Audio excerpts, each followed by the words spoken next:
Hello, John Britt. Today I'm going to show you how to make a salt shaker. It's a covered salt shaker that's standard in craft fairs, which has come to my attention that not everybody knows how to make. So I thought I'd show you. Here's a sample of it.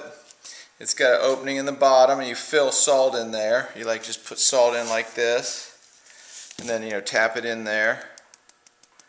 And then you're all set. Turn it. And it sort of keeps the humidity out. Here is an interior view of it so you know what we're making. You throw a funnel-y shape, then cover it, make a closed cylinder. And that way when you fill it like this, and it'll fill all in down there. Okay, and so if here's one I made previously, and here's what it looks like when you're done. You just have to trim a little bit here. And the only special tool you need is not very special. It's just a squared off rib. Wooden sort of knife. I take that and go to a grinder and make that squared up. Okay, so now we'll come over here to this wheel and we will put this down about a pound or a half pound depending on how you throw. I got a little extra on here so that I can do it easily. Now I'm going to go straight down to the wheel head right here.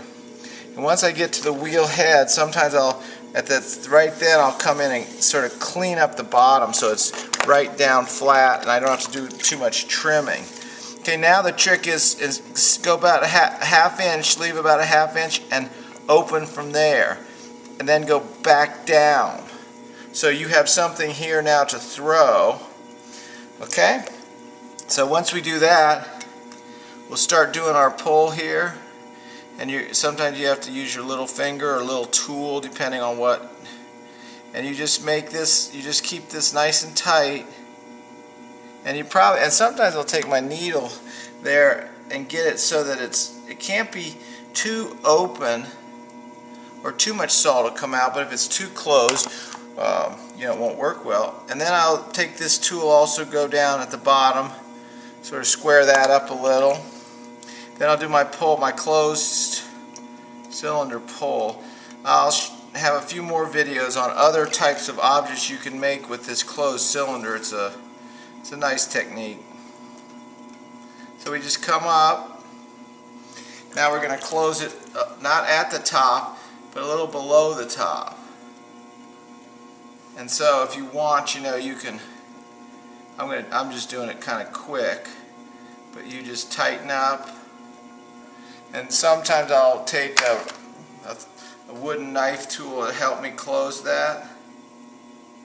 Just sort of pinch it off right there. You just pinch off right there. And then even if it leaves a little opening, you just come and go across at the top and you're done.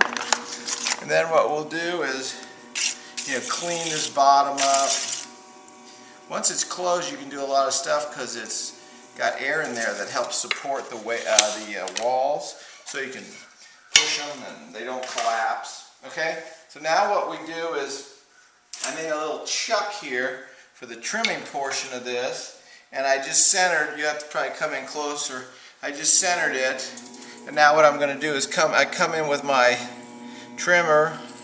I'm just going to trim this. Of course, sometimes you have to, hook it down with some clay.